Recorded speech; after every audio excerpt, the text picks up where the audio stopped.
ನೀನು ಮಾಡಿದ್ದು ಸ್ವಲ್ಪನೂ ಸರಿ ಇಲ್ಲಪ್ಪ. ನಾನು ಏನು ಮಾಡಿದ್ರು ನೀವಿಬ್ರು ತಾಯಿ ಮಕ್ಕಳಿಗೆ ಯಾವತ್ತೂ ಸರಿ ಕಾಣಲ್ಲ ಬಿಡು. ಅದು ಸರಿ, ಈಗ ನಾನೇನಂತ ತಪ್ಪು ಮಾಡಿದ್ದು? ಅತ್ತಿಗೆಗೆ ನೀನು ಯಾಕೆ ಹೊಸ ಸೀರೆ ತಂದ್ಕೊಟ್ಟೆ? ಮದುವೆ ಆಗ್ತಾ ಇರೋದು ನನ್ನ ಮೊಮ್ಮಗ, ಆದರೆ ಅವನು ಪಾರ್ವತಿ ಹೆತ್ತ ಮಗ. ಅತ್ತೆಯಾಗಿ ಸೊಸೆಗೆ ಸೀರೆ ತರಬೇಕಾಗಿದ್ದು ನಿನ್ನ ತಾಯಿ ಧರ್ಮ. ನಾದಿನಿಯಾಗಿ ಅತ್ತಿಗೆಗೆ ಸೀರೆ ತರಬೇಕಾಗಿದ್ದು ನಿನ್ನ ಕರ್ತವ್ಯ. ತಾಯಿ ಮಗಳು ಇಬ್ರು ಕರ್ತವ್ಯ ಮರೆತು ತಪ್ಪು ಮಾಡಿದ್ದೀರಿ. ಮನೆ ಹಿರಿಯನಾಗಿ ಮಾವನಾಗಿ ನಾನು ಅದನ್ನು ಸರಿ ಮಾಡಿದ್ದೀನಿ. ಮನೆ ಸೊಸೆಗೆ, ಮಗನ ಮದುವೆಗೆ, ಮಗನ ತಾಯಿಗೆ ಸೀರೆ ತರದೇ ಇರೋ ಮಹಾಮನೆ ಅಂದ್ರೆ ನಮ್ಮನೇನೆ. ನಿಮಗೆ ನಾಚಿಕೆ ಆಗ್ಬೇಕು.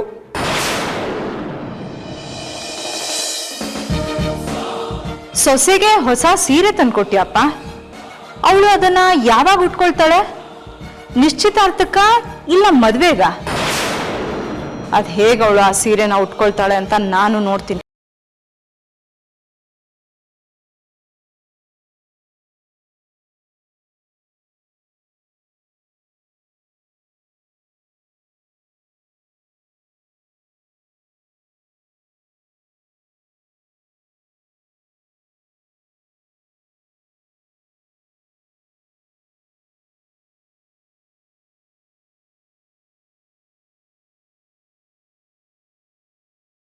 ಚಿನ್ನು, ಎಷ್ಟು ಚೆನ್ನಾಗಿ ಹಾಕಿದ್ಯಾ ಕಣೆ. ನೀನು ಇಷ್ಟು ಚೆನ್ನಾಗಿ ಹಾಕ್ತೀಯ ಅಂತ ನನಗೆ ಗೊತ್ತಿದ್ದಿದ್ರೆ ಬ್ಯೂಟಿ ಪಾರ್ಲರ್ ಹೋಗೋಣ ಅಂತ ಹೇಳ್ತಾನೆ ಇರಲಿಲ್ಲ. ತುಂಬ ಚೆನ್ನಾಗಿದೆ.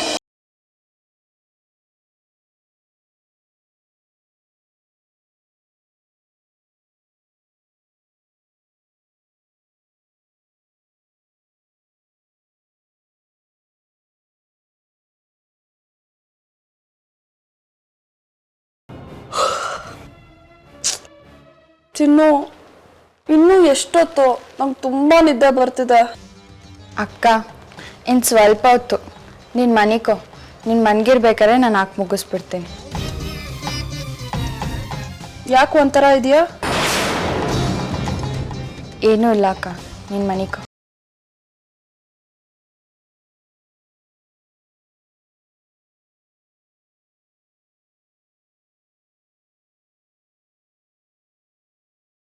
ಗೋರಂಟಿ ಹಚ್ಚೋಕ್ಕೂ ಮುಂಚೆ ತುಪ್ಪದ ದೀಪ ಹಚ್ಬೇಕು. ಆ ದೀಪ ಗೋರಂಟಿ ಬಣ್ಣ ಬಿಟ್ಟು ಕೈ ಕಂಪಾಗೋ ತನಕ ಉರಿತಲೇ ಇರಬೇಕು. ಹಾರೋದ್ರೆ ಅಪಶಕುನ ಅಂತ ತಾತಮ್ಮ ಹೇಳ್ತಿತ್ತು. ಅಯ್ಯೋ ದೇವ್ರೆ, ಈಗೇನಪ್ಪ ಮಾಡೋದು?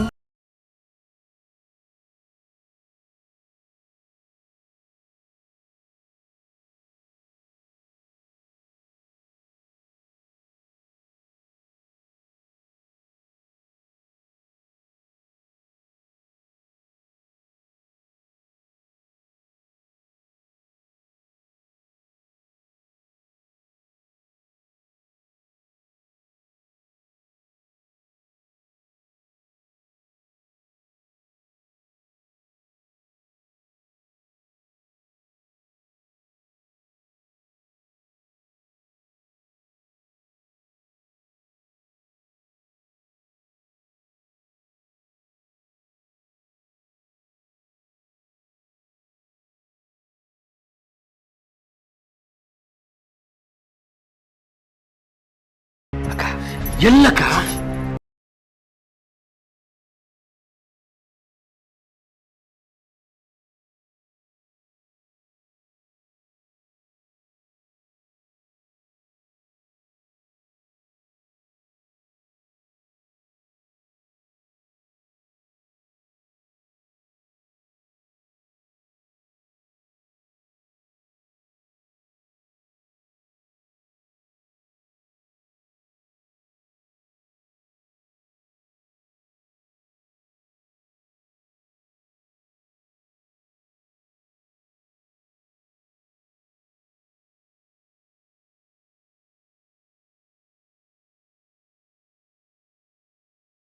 ಮಾವಯ್ಯ,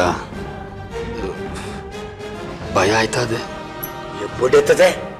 ಮನೆ ಕಳವಾಗ್ಲು ಇಷ್ಟುದ್ದ ನಾಮ ಮಾಡಿಕೊಂಡ್ರೆ ಭಯ ಆಗದೆ ಇನ್ನೇನಾಯ್ತದೆ? ಹಿಂಗ್ ಭಯ ಪಟ್ಕೊಂಡ್ರೆ ಜೀವನ ಪೂರ್ತಿ ಭಿಕ್ಷೆ ಬಿಡ್ಬೇಕಾಯ್ತದೆ. ತಗ ಇದು ನೋಡಿ ಭಯ ಎಲ್ಲ ಹೊಂಟೋಗುತ್ತ. ನಿಂಗೆ ನಂದಾಗಲೇ ಆಗದೆ.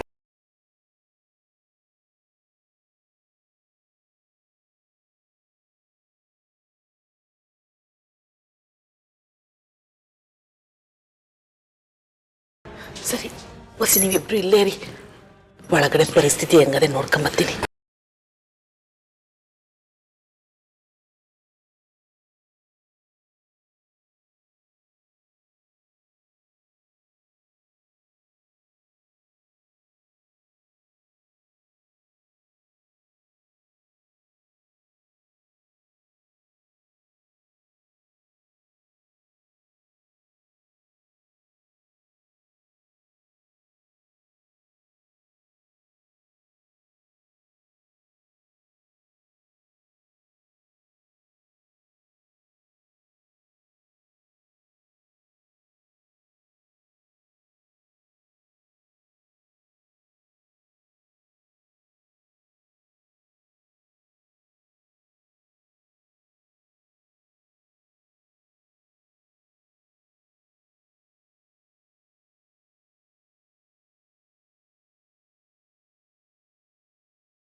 ಆ ಮುದುಕಿ ಎಚ್ಚರವಿಲ್ಲದೆ ಬಿದ್ಕೊಂಡದೆ.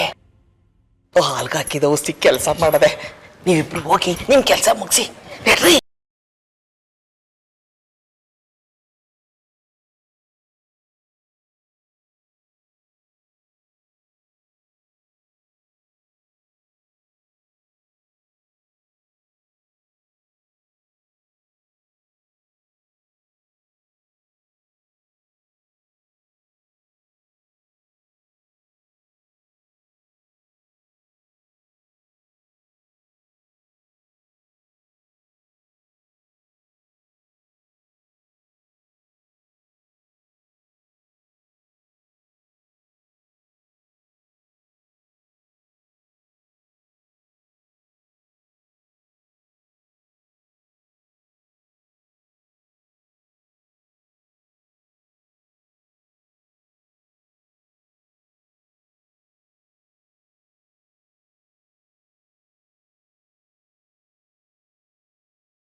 ಯವ್ವಾ ಪಾಟಿ ಸರಿ ರಾತ್ರಿಯಾಗೆ ಇಲ್ಲೇನ್ ಮಾಡ್ತೀಯಾ? ನಿದ್ದೆ ಬರ್ನಿಲ್ವಾ?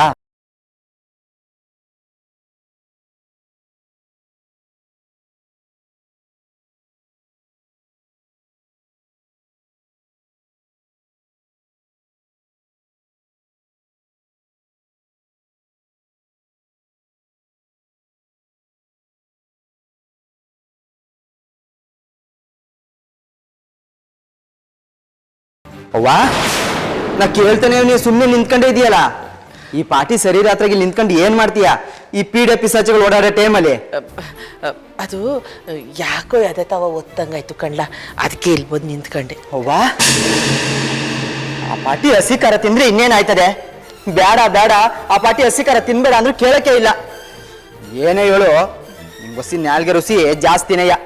ಇರು ಹೋಗಿ ಡಾಕ್ಟರ್ ಕರ್ಕೊಂಬರ್ತೀನಿ. ಅಯ್ಯೋ ಯಾಕಲ್ಲ ನಂಜುಂಡೆ, ಈ ಸಣ್ಣ ವಿಸಿಗೆಲ್ಲ ಡಾಕ್ಟ್ರು, ಈ ಡಾಕ್ಟ್ರು ಬೇಡ ಏನು ಬೇಡ ಬಿಡು, ಹೊಸಿ ಗಾಳಿಯಾಗಿ ನಿಂತ್ಕೊಂಡ್ರೆ ಸರಿ ಹೋಯ್ತದೆ. ಅದಕ್ಕೆ ಕಣ್ಲ ಇಲ್ಲಿ ಬಂದು ನಿಂತ್ಕೊಂಡಿದ್ದು ನಾನು. ಇದೇನವ್ವ ಹುಡುಗಾಟದ್ ಮಾತಾಡ್ತಾ ಇದೀಯಾ? ಎದೆ ನೋವು ಅಂದ್ರೆ ಹುಡುಗಾಟವಾ? ಹೋದ್ವಾರ ಆ ಕೆಂಪೇಗೌಡ ಎದೆ ನೋವು ಅಂದಂತೆ ಒತ್ತಾರೆ ಎದ್ದು ಆಸ್ಪತ್ರೆಗೆ ಹೋಗೋಣ ಅಂತ ಸುಮ್ಮನೆ ಮನೆ ಕಂಡಂತೆ. ಮನೆ ಕಂಡವನು ಮ್ಯಾಕೆ ಎದ್ದಿಲ್ಲ. ಇರು ಆಸ್ಪತ್ರೆಗೆ ಹೋಗಿ ಡಾಕ್ಟರ್ ಕರ್ಕೊಂಬರ್ತೀನಿ. ಅಯ್ಯ ನಿನ್ಗೆ ಹೇಳಿದ ತಪ್ಪಾಯ್ತು ನೋಡು, ನಂಗೇನು ಆಗಿಲ್ಲ ಕಣ್ಲ, ಏನೂ ಆಗಕ್ಕಿಲ್ಲ ಬಿಡು. ನೀನು ನನ್ನ ಮಾತನ್ನೇ ತಲೆಗೆ ಹಾಕೊಳಕ್ಕಿಲ್ಲ. ನಿಂಗೆ ಬಸವಣ್ಣ ಹೇಳಿರಿ ಸರಿ, ಅದೇನೋ ಹೇಳ್ತಾರಲ್ಲ ಶಂಕ್ತಿಯಿಂದ ಬಂದ್ರೆ ತೀರ್ಥ ಅಂತ. ಇರು ಬಸವಣ್ಣನ ಕಲಿ ಹೇಳಿಸ್. ಅಯ್ಯ ಇದ್ಯಾಕಲ್ಲ ಈಟೊಂದು ಗಾಬರಿ ಆಗಿದೆಯಾ? ಅವನ್ ಯಾಕೆ ಎಬ್ಬಿಸ್ತಿ? ತಣ್ಣಗೆ ಮಲ್ಗವನೆ, ಮಲ್ಕೊಳ್ಳಿ ಬಿಡು. ಯವ್ವಾ ಮನ್ಸಿಂಗೆ ಜೀವ ಮುಖ್ಯ. ಜೀವ ಇದ್ರೇನೆ ಎಲ್ಲ, ಜೀವ ಹೋದ್ರೆ ಏನೂ ಇಲ್ಲ. ಸುಮ್ಕಿರು ನೀನು. ಬಸವಣ್ಣಂತವ ಫೋನ್ ನಂಬರ್ ಅದೇ, ಫೋನ್ ಮಾಡಿ ಕಾರ್ ಕರೆಸ್ತೀನಿ, ಆಸ್ಪತ್ರೆಗೆ ಹೋಗುವ. ಹೋಗಿ ಮಲ್ಕ ಅಂದ್ರೆ ನನ್ನ ಮಾತೇ ಕೇಳಕ್ಕಿಲ್ವಲ್ಲ ನೀನು. ಹೊಸಿ ಹೊತ್ತು ಗಾಳಿಯಾಗಿ ನಿಂತ್ಕೊಂಡ್ರೆ ಎಲ್ಲ ಸರಿ ಹೋಯ್ತದೆ. ನಂಜುಂಡ ಹಸಿ ಖಾರ ತಿಂದ್ರೆ ಎದೆ ಉರಿತದೆ ಅಂತ ನಂಗೂ ಗೊತ್ತಿತ್ತು. ಅದಕ್ಕೆ ಒಂದು ಮಾತ್ರೆನೂ ತಗೊಂಡ್ಮೇಕು ಎದೆ ಉರಿತದೆ ಕಣ್ಲ. ಯವ್ವಾ ಮಾತ್ರೆ ತಕೊಂಡು ಹೊಟ್ಟೆ ಉರಿ ಬಂದ್ರೆ ಕಷಾಯ ಕೊಡಿ ಅಂತ ಡಾಕ್ಟ್ರು ತಾತಮ್ಮನ ನೋಡಕ್ ಬಂದಾಗ ಹೇಳಿದ್ರು. ನಾನೇ ಮಾಡಿಟ್ಟಿವ್ನಿ, ಇರು ತಕೊಂಬತ್ತೀನಿ. ಅಯ್ಯ ಏನು ಬೇಡ ಅಂದ್ರೆ ಕೇಳಕ್ಕಿಲ್ವಲ್ಲ ನೀನು. ಯವ್ವ ನಾ ಚಿಕ್ಕವನಾಗಿದ್ದ ಹೊಟ್ಟೆ ನೋವು ಬಂದ್ರೆ ಬೆಳ್ಳುಳ್ಳಿ ಸುಟ್ಕೊಡ್ತಿದ್ದೆ ನೆಪ್ಪಾಯ್ತಾ ಇರು ತಕ್ಕಂಬತ್ತೀನಿ ಯಾಡ ಕಣ್ಲ ನಂಗೆ ಸುಮ್ಕಿರವು ಆಮೇಲೆ ಹೆಚ್ಚು ಕಮ್ಮಿ ಆದ್ರೆ ನಂಗೆ ಹೇಳ್ತಾನೆ ಇಲ್ಲ ನಂಜುಂಡ.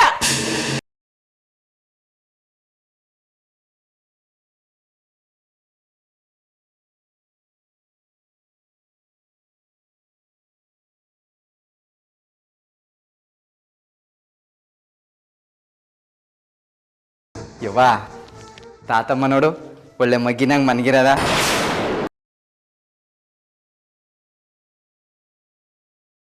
ನಡಿ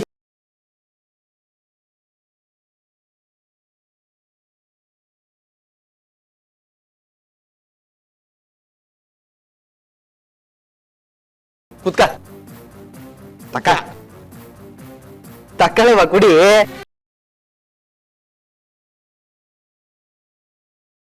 ಕುಡಿ ಏನು ಆಗಕ್ಕಿಲ್ಲ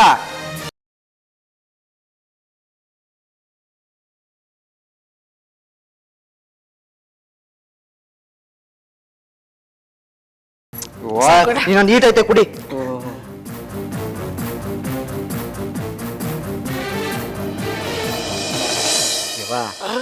ಸ್ವಲ್ಪ ಹೊತ್ತಿಗೆ ಎದೆ ಉರಿ ಕಮ್ಮಿ ಆಯ್ತದೆ ಹೋಗು ಹೋಗು ಮನಿಕ ಹೋಗು ನಮ್ಮ ಮನೆ ಕತ್ತೀನಿ ನೀ ಹೋಗಿ ಮಲ್ಕೋ ವಯಸ್ಸು ನೋಡ್ಗ ನಿದ್ದೆಗೆ ಇರ್ತಾರಲ್ಲ ಓಲ ನಂಗೆ ಈಗ ಸಮಾಧಾನ ಆಯ್ತು ಬೇಗ ಹೋಗಿ ಮನಿಕ